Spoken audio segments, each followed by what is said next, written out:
These are their chosen representatives.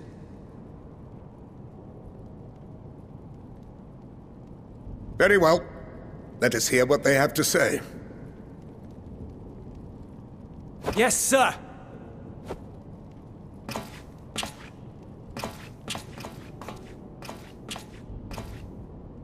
I present to you our commander,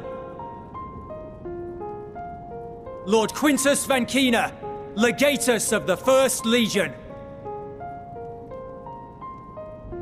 The First? I had no idea you had survived.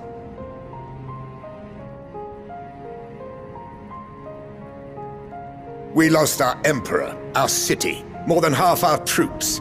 For my wounds, I may never take the field again. But we survived, aye. In a manner much to your liking, I dare say. We have no intention of adding to your misfortunes, nor do we bear you any ill will. Spare me. Though you children may speak in earnest, overtures of peace ever ring hollow in my ears. So long as man stands to profit from his neighbor's suffering, war is inevitable. Driven from our ancestral homeland into this blasted waste. Yet still you yearned to rob us of our paltry scraps. 'Twas only with Magitech that you learned to keep your distance. Though we knew it was only a matter of time before you regrouped and returned. Conquest and Empire were our only defenses. Emperors Solus and Varys understood this, and through their campaigns saw us grow and prosper. Much blood has been spilled in Garlemald's name, aye. But if it is a choice between yours and mine, then it is hardly a choice at all. I do not deny that a great many conflicts throughout history were driven by the desire or necessity to gain by another's loss. That is not why we are here. Nor have we come to petition your aid in the war with the Telophoroi, grave though that threat may be. Our purpose is simply this. We wish to help you. Let us help you.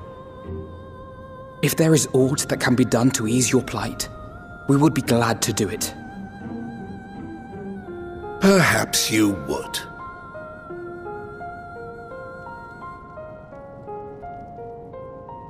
But regardless of the ideals you espouse, your leaders would not send an army into Garlemald if they did not stand to benefit.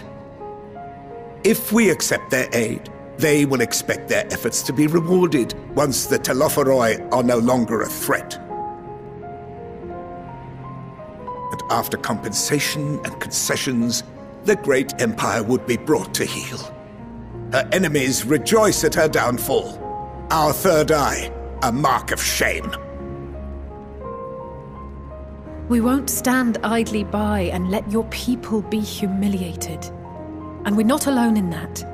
We only want to make a difference, to make this world of ours better. Surely you can understand that. What I'm trying to say is, there are so many people who just don't care about making you suffer. And maybe that's almost insulting after all the suffering you feel the world has subjected your people to, but believe it or not, that's the truth. And now we're here, and all we're asking is for you to tell us what you want, what you hope for. So much blood has been shed, so much lost. All because of this endless war. Who wouldn't want to end it? Can we not work together to face our problems as one?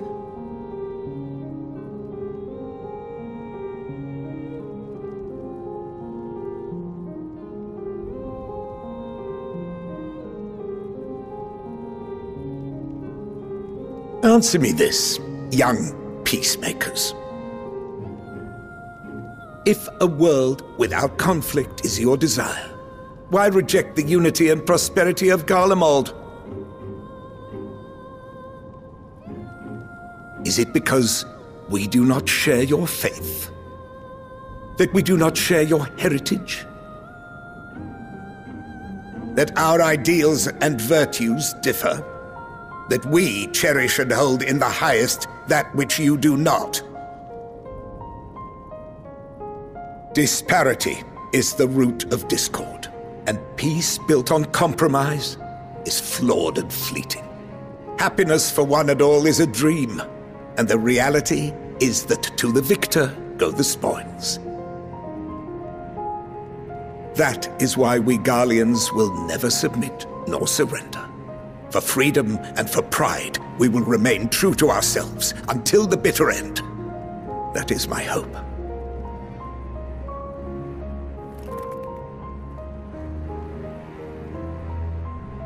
It seems there is nothing more to say on the matter.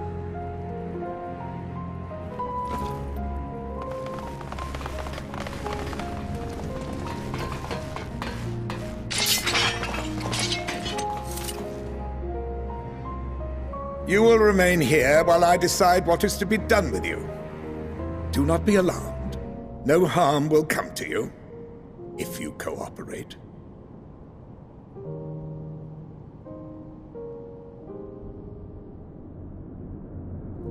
We will not resist. However, as your guests, I ask that we be allowed to speak with the other members of your group. As you wish. I had no intention of locking you up, as by dawn you would be frozen stiff and you're no good to me dead. You are free to move about the encampment, but there is one condition. Collar them.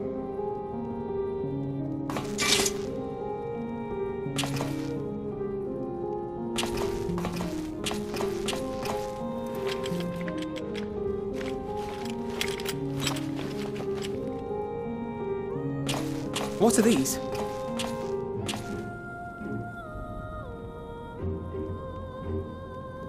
Incentive.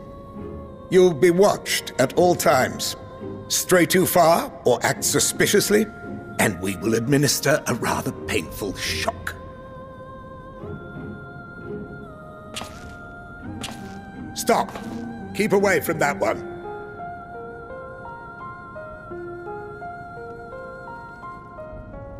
The champion of Eorzea is not so easily cowed.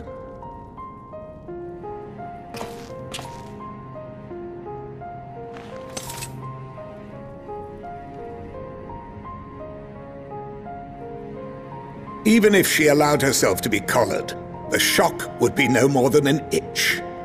No. If she refuses to obey, we will activate the twins' restraints instead.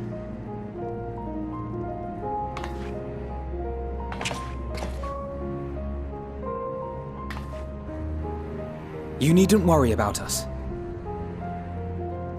We'll forget we're even wearing them soon enough. Even now, you still... Why go to such lengths? What is it all for?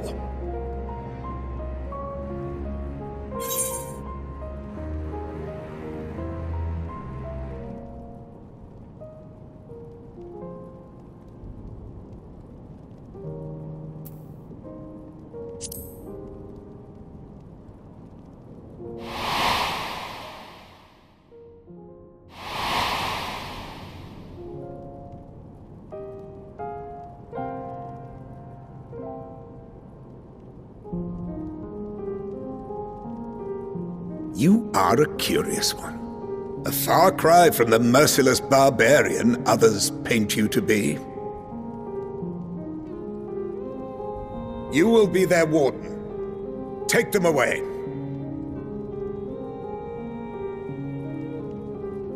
Yes, sir.